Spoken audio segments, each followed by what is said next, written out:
Look guys, jauh sebelum para penggiat media sosial membahas mengenai gelapnya ekonomi dan keuangan di 1 atau 2 tahun ke depan ini, saya sejak 2019 sudah membahas mengenai hal ini.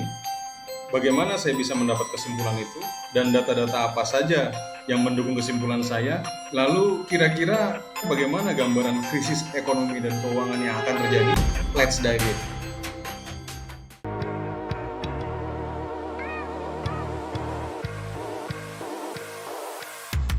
Jika kalian pernah menonton video saya yang ini, di situ saya sempat membahas mengenai perang dagang atau trade war di tahun 2018.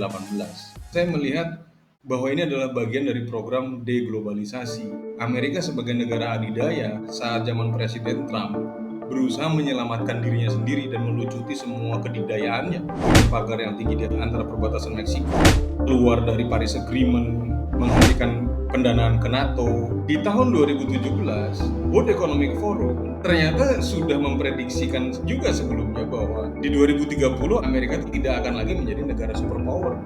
Jadi ini sepertinya sudah bagian dari plot ya, bagian dari rencana. Saya kemudian berpikir bahwa setelah trade war itu akan ada lagi sesuatu yang besar. Di tahun 2019 terjadi lonjakan bunga overnight reverse repo rate antara bank komersial dengan bank sentral. Dan itu hanya bisa terjadi jika ada ancaman krisis keuangan. Tapi apa yang terjadi kemudian? Muncullah pandemi. Setelah pandemi ini apalagi? Kemudian disinilah saya menemukan satu artikel dari majalah Time yang sangat erat kaitannya dengan World Economic Forum. Artikel ini terbit di bulan Oktober 2020. Artinya, pandemi COVID itu baru berlangsung 9 bulan dan vaksin pun masih dalam tahap uji coba. Tapi artikel ini bisa dengan tepat memprediksi bahwa di tahun 2023 COVID itu sudah selesai dan kita akan menghadapi tantangan baru di bidang ekonomi.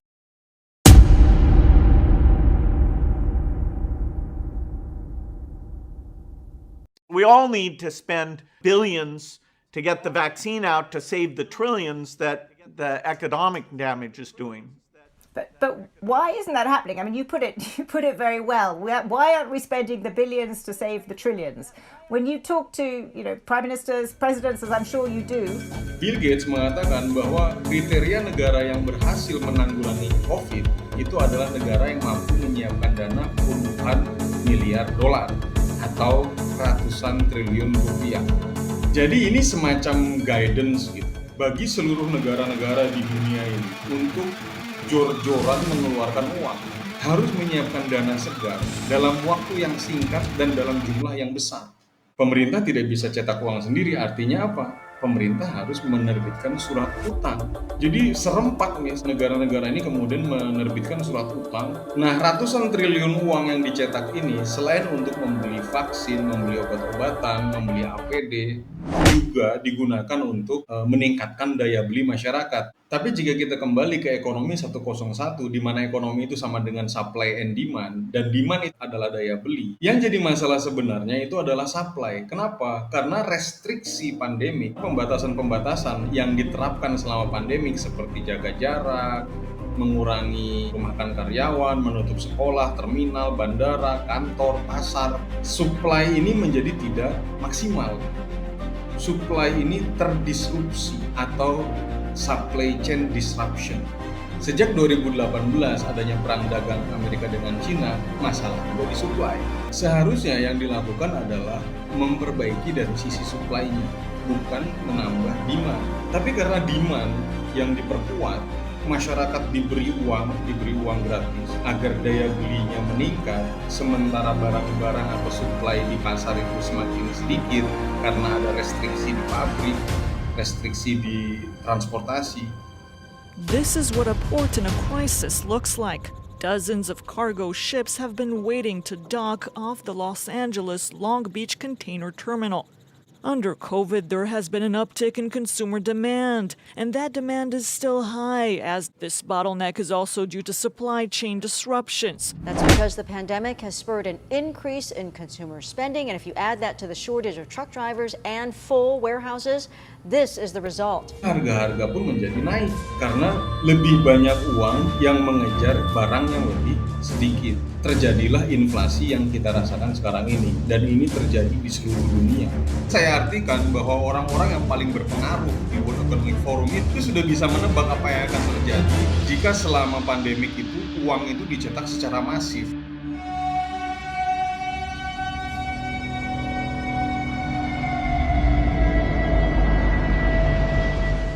Jika kalian pernah menonton video saya yang ini, di situ saya membahas mengenai Bretton Woods, di mana setiap mencetak $35 itu harus didasarkan kepada 1 ons emas. Namun di tahun 1971, dasar pencetakan uang tidak perlu lagi menggunakan emas, diganti menggunakan surat utang negara atau surat berharga negara. Lalu kenapa negara yang harus menerbitkan surat utang? Karena memang pemerintah tidak boleh mencetak uang. Yang boleh mencetak uang itu adalah bank sentral. Masalahnya, uang dari bank sentral ini tidak gratis. Kalau pemerintah ingin menjual utangnya ke bank sentral, maka surat utang itu harus ditambahkan oleh komitmen atau yield return. Begitupun jika bank sentral dengan keinginan sendirinya untuk mencetak uang, itu pun ada suku bunga acuan. Tanggal 30 September kemarin, Bank Indonesia menaikkan lagi suku bunga acuannya 0,5%. Sekarang menjadi 4,2%. Jadi proses pengadaan uang baik dari arah sini maupun dari arah sini tidaklah gratis. Misalnya begini, surat utang 20 tahun, valuasi 100 triliun, kemudian dibeli oleh bank sentral dengan yield return 5%, berarti pengembaliannya di tahun ke-20 itu adalah 105 triliun. Begitupun jika melalui sistem perbankan dari bank sentral ke bank komersil. Bank sentral akan mencetak 100 triliun, lalu dikasihkan ke bank komersil. Bank komersil ini suatu hari nanti harus mengembalikan dengan bunga 4,2%. Ketika bank komersil ini memberikan lending atau memberikan pinjaman kepada para nasabahnya, bunga kreditnya itu akan lebih besar daripada 4,2%. Selisih dari bunga berbunga ini atau 8% dikurangi 4,2%, itulah keuntungan yang didapatkan oleh bank komersil untuk membiayai operasionalnya, menggaji karyawannya, dan lain-lain.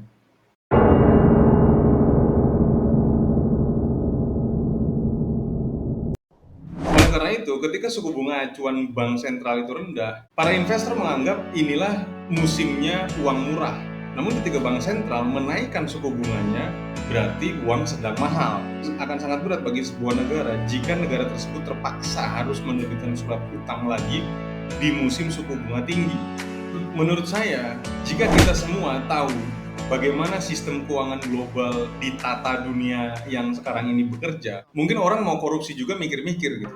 Karena apa? Karena konsep dasar uang itu adalah sebagai katalis dari transaksi supply and demand, pelicin atau pemulus transaksi jual beli. Jika dari 100 triliun ini, 1 triliun itu dikuasai oleh beberapa orang saja, kemudian 1 triliun lagi itu masuk ke sektor-sektor yang tidak produktif, kemudian 1 triliun lagi misalnya dikorupsi, artinya ada 3 triliun yang tidak ikut masuk ke dalam sistem, tidak digunakan oleh masyarakat untuk melakukan transaksi jual beli. Maka di belahan Indonesia yang lain itu ada orang yang kekurangan uang. Ini disebut sebagai velocity of money atau kecepatan uang. Jumlah uang yang beredar ini kan terukur berdasarkan pada valuasi surat utang yang diterbitkan oleh pemerintah. Misalnya surat utang pertama valuasinya 100 triliun, surat utang kedua valuasinya 50 triliun. Semua ini terukur. Di akhir tahun ke-20, ketika surat utang ini jatuh tempo, sementara pemerintah memiliki kewajiban untuk mengembalikan 100 triliun ini dengan bunga 5 triliun, padahal yang 3 triliun itu tidak ikut ke dalam sistem. Dari mana pemerintah mendapatkan 8 triliun tersebut? Langkah pertama, pemerintah akan menaikkan pajak, tarif, harga, biaya. Pemerintah itu membutuhkan inflasi. Will you take questions on inflation then? Thank you. Thank you Do you all. think inflation is a political liability? That's a great asset. More inflation. What a stupid son of a bitch.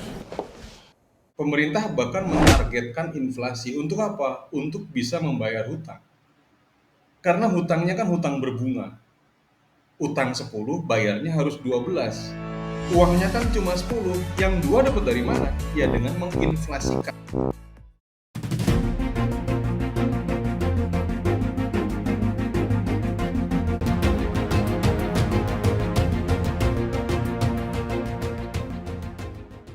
Krisis likuiditas yang dialami pemerintah itu bisa diakibatkan oleh banyak faktor. Contohnya Indonesia, jika kurs rupiah semakin lama semakin jatuh terhadap US dollar, maka nominasi utang luar negeri kita yang sekitar 360 miliar dolar akan semakin membengkak. Selain itu, jika surat utang yang tadi dikeluarkan oleh pemerintah, ini tidak laku di pasar bonds atau di pasar obligasi.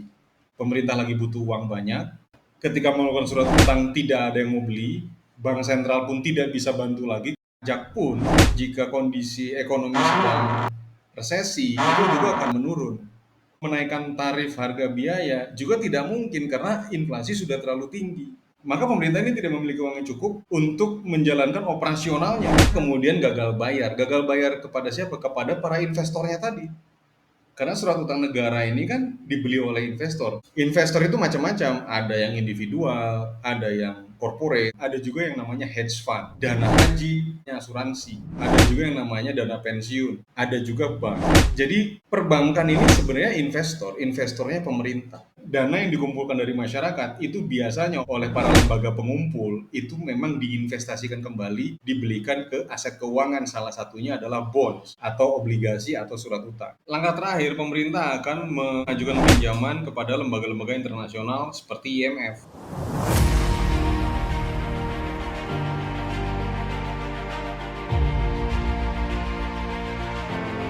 Undang-Undang Nomor 17 tahun 2003 bahwa rasio utang pemerintah terhadap PDB itu ditentukan 63%.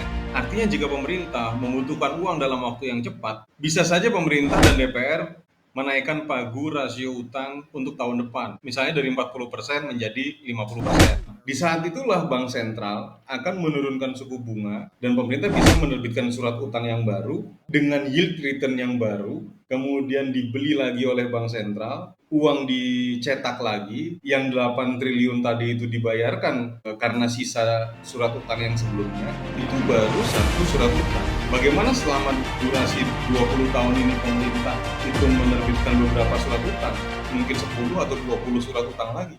Perlu diketahui bahwa surat utang negara, surat berharga negara, bonds, obligasi, gilt, apapun itu namanya, itu sejenis surat utang. Dari surat utang sebelumnya ke surat utang selanjutnya, itu nominalnya biasanya lebih besar. Khususnya ketika masa pandemi kemarin, berapa surat utang yang terbit dalam periode berapa tahun saja. Ada yang 2 tahun, 10 tahun, 30 tahun, bahkan ada yang 40 tahun. Uang yang ada di kantong kita atau di dompet kita sekarang ini, itu mungkin hasil dari surat utang pemerintah tahun 2012 mungkin, yang sampai saat ini belum lunas begitu. Itulah kenapa bahwa anak cucu kita itu menanggung utang yang kita buat sekarang. History will rhyme itself. Sejarah itu mengulangi irama yang sama. Dan menurut sejarah, setiap kali suku bunga bank sentral itu turun, kemudian uang itu harganya murah, tidak kemudian uang itu sepenuhnya digunakan untuk produktivitas. Jadi ketika uang itu banyak di ekonomi, sebagian orang ini kemudian mengklaim, kemudian masuk ke sektor-sektor yang tidak produktif. Itu terjadi berulang-ulang. Di short debt cycle, di siklus utang yang pendek, itu mungkin bisa ditutupi dengan utang-utang pendek selanjutnya. Tapi di long term debt cycle, ini akan memvalidasi seberapa parahkah short term debt cycle ini menutupi lubang-lubang atau gap-gap yang muncul. Dan puncak dari long term debt cycle itu terjadi di dekade 2020-2030. Itulah kenapa utang yang ada di dunia ini saat ini sudah confirm tidak bisa lagi untuk dilunasi dan tidak bisa lagi juga ditambah. Di tahun 2019, sistem keuangan global ini sudah akan fokus. Jadi gelembung hutangnya ini sudah akan meletus. Namun di 2020 terjadi pandemi, negara-negara kemudian malah menambah lagi hutang secara masif. Bahkan global debt atau hutang global sejak 2020 sampai 2022 itu sama seperti global debt dari tahun 1944 sampai tahun 2019. Jadi banyak sekali uang yang dicetak dalam periode 2 tahun. We did recognize that may lead to too much money in circulation, too few goods. We are already out of time.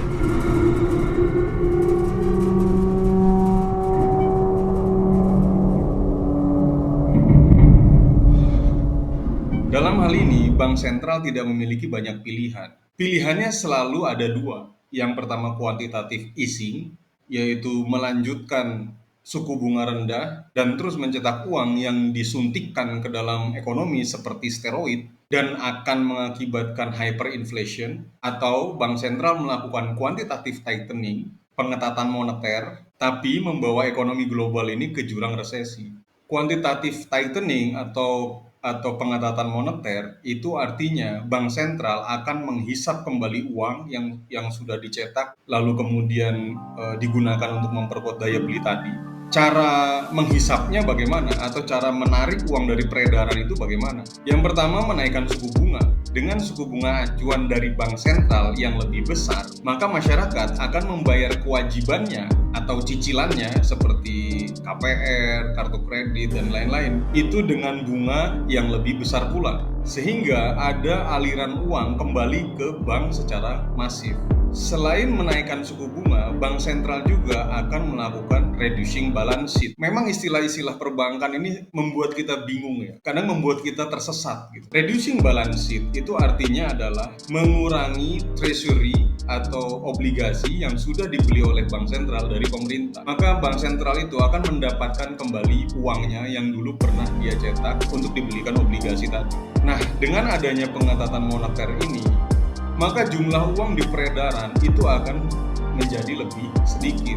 Inilah yang disebut demand destruction atau merusak daya beli. Padahal sebelumnya daya beli ini diperkuat.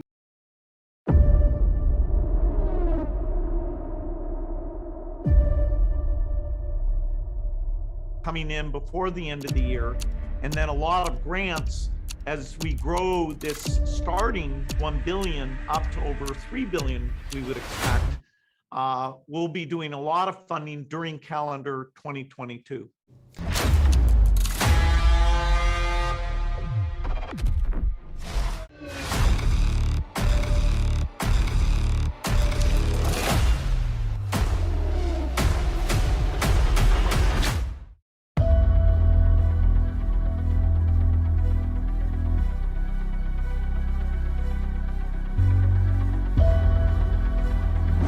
Ini adalah vicious circle, ini adalah utang yang tidak akan pernah bisa dilunasi. Dan ini tidak terjadi di Indonesia saja.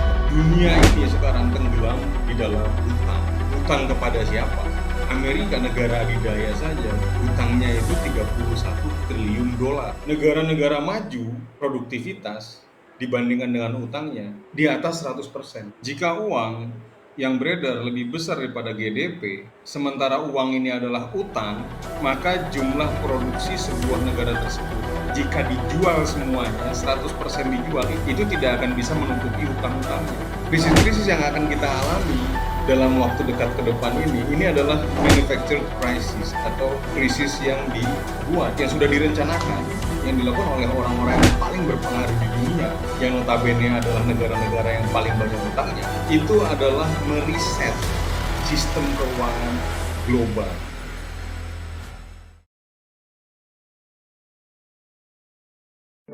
Pandemi COVID muncul di Januari 2020. 3 bulan kemudian, World Economic Forum menerbitkan buku yang berjudul COVID-19 The Great Reset. Kalau kita baca bukunya, di situ segala sesuatunya akan di-reset, dikembalikan lagi ke nol. Kalau bahasa saya, itu ditransisikan. Dan uniknya lagi, di tahun 2015, PBB itu mengeluarkan UN 2030 Agenda. Dan itu juga dikombinasikan dengan agenda WEF di 2030. Sepertinya ada langkah-langkah untuk menuju tatanan dunia baru di tahun 2030. Krisis ekonomi dan keuangan ini, menurut saya, ini adalah proses transisi untuk merubah sistem ekonomi dan keuangan sebelumnya ke sistem ekonomi dan keuangan digital. Jadi kita kembali lagi ke Bretton Woods 1944. Saat itu, sistem keuangan global di-reset, disatukan semua di bawah hegemoni US dollar. Tatanan baru apa yang akan kita ikuti setelah tahun 2030 itu akan sama sekali berbeda dibandingkan dengan di tahun-tahun sebelum 2019. Inside our own heads is the most complex arrangement of matter in the known universe. Fourth industrial revolution, which is bringing together digital, physical and biological systems. One of the features of this fourth industrial revolution is that it doesn't change what we are doing, but it changes us. Jika ada yang berpikir bahwa uang setelah tahun 2030 itu masih sama seperti tahun 2019, maka dia sedang tertidur pulas.